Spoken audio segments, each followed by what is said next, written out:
መተናል ልጆችዬ። ዛሬ ደግሞ በሄሉ ቦታጅራ መጥቼላችኋለሁ። እስኪ ምንድን ነው ምን አለ ካላችሁ አብራችሁን ስትቆዩ ሁሉንም ትሰማላችሁ ውዶችዬ። አበረታቱን እንዴ! በቃ ከ5 ደቂቃ እና ከ6 ደቂቃ ያላለፈ ቪዲዮ እየሰራን ግን እሱንም ሁሉንም ማየት አትፈልጉም። ለምንድን ነው ግን? እርስ በርሳችን ምን አለ ብንበረታታ። ኧረ ተው። ለማንኛውም አሰላሙ አለይኩም ወራህመቱላሂ ወበረካቱ። እንዲሁም ክርስቲያን ቤተሰቦቼ ሰላም ብያለሁ።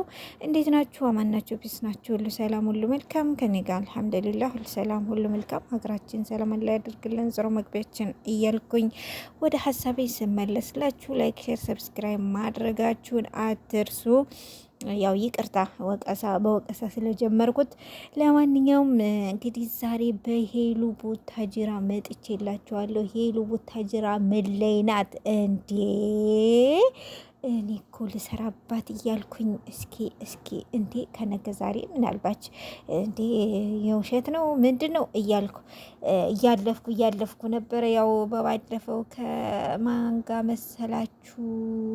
ከዛ ማን ነበር ጋቢሾ ነው የሚባለው? አዎ ከሱ ጋር ያለውን ነገር አውርተን ወሬ ሆኖ ስለቀረ እንደው እያወራን እየቀረ እንደው እስቲ ወሬው ይቅር ቆይ እስኪ ይጽደቅ ብዬ ነበረ ስጠባብቅላችሁ።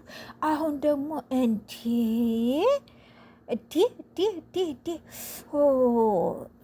ሸበላ አይደለም። ኦ ማይ ጉስነስ እናንተ። እኔ እኮ ለነገሩ እሷም እኮ ቆንጆ ናት።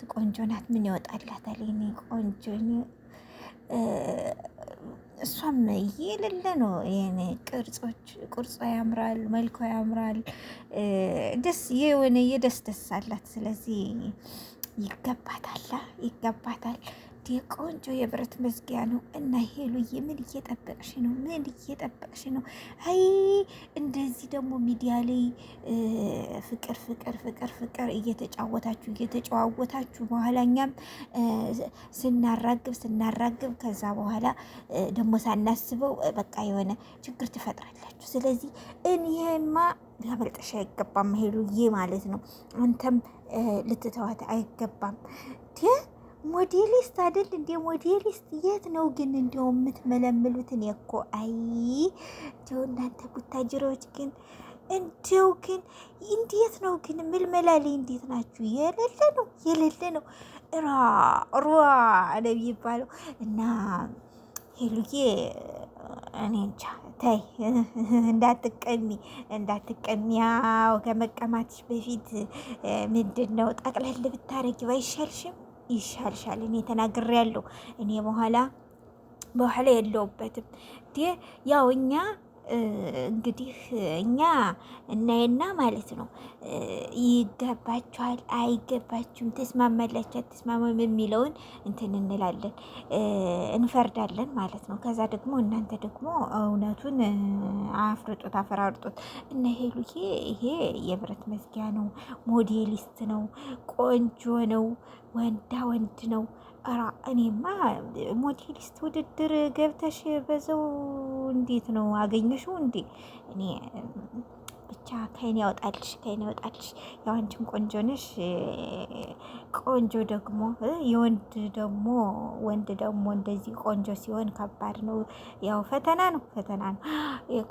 ቆንጆዎች እኮ ማለት ፈተናቸው ይበዛልና ላፍ ሳትደረጊ ላፍ ብታረጊ ይሻልሻል። እኔ ተናግሬያለሁ ማለት ነው። ሄሉዬ በኋላ መጠሽ ማለቃቀስ ምናምን አይነፋም። አሁን ደግሞ ማን ነው አዲስ አበባን ትተሽ ቡታጅራ ላይ መሰልሽኝ ያለሽው አይደለ? ለነገሩ የክፍለ ሀገር ልጆች እኮ አይወጡም እንጂ ማለት ነው።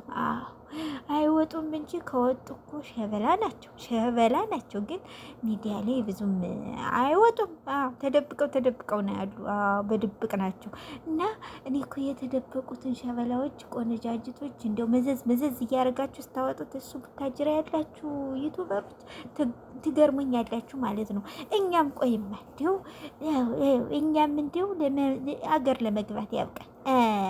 ለመግባት ያብቃን እንጂ ኧረ እናቴ ሸበላ ሸበላ ነው የምናሳያችሁ። አዎ ግን ችግሩ አይናፋር ናቸው። ይሄም እኮ አይናፋር ነበረ። አሁን ግን ዋው ለምዶታል። አዎ ተለማምዶታል።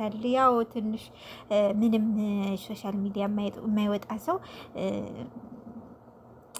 ለመጀመሪያ ጊዜ ፊት ለፊት ሲጋፈጥ ካሜራ ላይ ትንሽ አይናፋርነት ይኖራል። ግን ከጊዜ በኋላ ከአንዴ ሁለቴ ሶስቴ እያለ እየተለማመደው ይሄዳል። እና ሄሉዬ አለማምደሸዋል ማለት ነው። የመች አሁንም ደግሞ እንግዲህ ቀለበቲቱን ሰርጊቱን ብታረጉ የተሻለ ነው። እኔም እንግዲህ ጥሩ ምኞቴን እየተመኘው በሌላ ቪዲዮ እስከምንገናኝ መልካሙን ሁሉ ተመኘውላችሁ። መልካም ውሎ። ሰላም አለይኩም ወረህመቱላሂ ወበረካቱ። ባይ ባይ።